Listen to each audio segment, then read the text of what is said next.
प्रदर्शन में गई थी विधायक जी, भीड़ ने भगा दिया। अब ये क्यों भगा दिया भीड़ ने? प्रदर्शन में शामिल होने गई थी, ये पूरी खबर आपको बता देता हूँ। चलिए, कल भारत बंद था, पूरी स्टोरी दिखाई थी हमने विस्तार से, सब कुछ दिखाया था।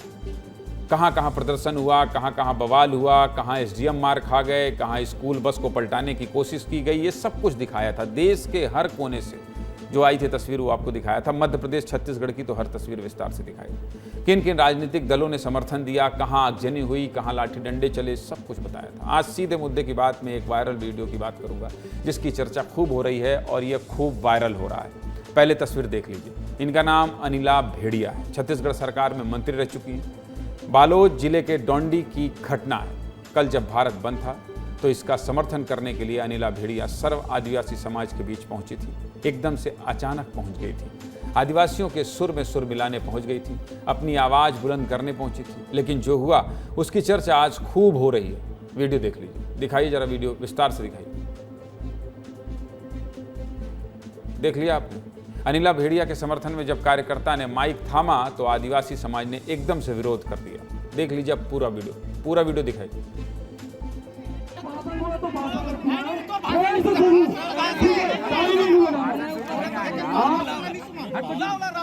आज की वही आज सकल बिना बुलाया नहीं और जनता पैसा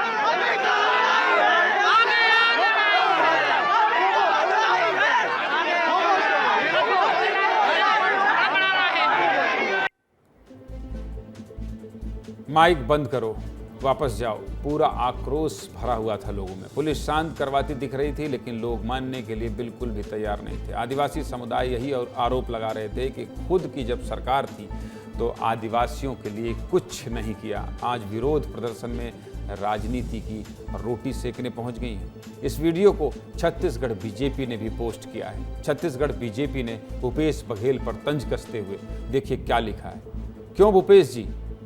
क्यों भूपेश जी, आप तो कहते थे कि हमारे शासनकाल में जनता खुश थी, लेकिन यहाँ तो कुछ उलट ही दिखाई दे रहा है। आपकी सरकार में मंत्री रही अनिला भेड़िया को जनता किस प्रकार से कार्यक्रम से भगा रही है, यह आपके शासनकाल के काले अध्याय को दर्शाता है कि आपके राज में जनता पूरी तरह से त्रस्त थी। ये सारी बातें बीजेपी ने लिखी। अब अनिला भेड़िया का क्या रिएक्शन है वो भी आपको सुनाना जरूरी है। क्या कह रही हैं अनिला भेड़िया इस घटना पर, ये भी सुनाइए। बिल्कुल, ये बीजेपी के मनगढ़ंत कहानी है। मैं तो समाज के व्यक्ति हूँ और समाज के जो भारत बंद था उसके समर्थन में गई थी। अब उसमें व्यक्तिगत कोई कुछ बोल रहा है तो उसको मैं कुछ नहीं कहना चाहूँगी। व्यक्तिगत तीखी टिप्पणी की बात कर रही थी कि व्यक्तिगत तीखी टिप्पणी थी। अपने सरकार के कामों को गिनवा रही थी। अमित चिमनानी क्या कह रहे हैं ये भी सुन लीजिए। बीजेपी का रिएक्शन सुनाइए भाई। ये बात स्पष्ट हो चुकी है कि कांग्रेस से सभी वर्ग नाराज हैं। आदिवासियों के खिलाफ ऐसे कई निर्णय कांग्रेस ने लिए जिसमें आदिवासी महिला को राष्ट्रपति न बनने देना, राष्ट्रपति को राष्ट्रपत्नी कहकर अपमानित करना, आदिवासियों को पंक्चर बनाने की सलाह देना, आदिवासियों के साथ हर प्रकार का अत्याचार कांग्रेस ने किया है। बहुत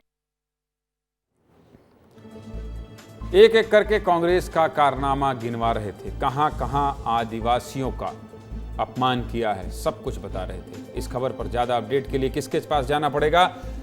मृगेंद्र पांडे आज आप रायपुर में हैं और मैं भोपाल में हूं, लेकिन बात उसी तरह से होगी जैसे होती थी। चलिए बता दीजिए, इस पूरे मामले में जो सियासत हो रही है और जिस तरह से भगाया गया और फिर भूपेश बघेल के शासनकाल में किए गए काम तक पहुंच गया है, ये मामला बढ़ेगा या थम जाएगा? कितनी चर्चा है प्रदेश में इसको लेकर?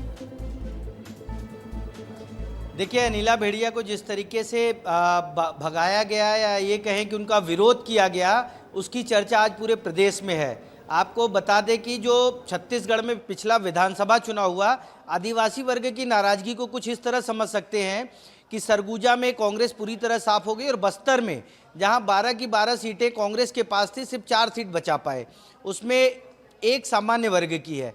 तो आदिवासियों की नाराजगी तो पूरे प्रदेश में आप पिछले चुनाव में देख चुके हैं। लोकसभा चुनाव में भी देखा कि आदिवासी वर्ग जो है कांग्रेस से नाराज है, क्योंकि आदिवासी वर्ग के लिए जो आरक्षित सीट थी उसमें भी कांग्रेस को हार मिली।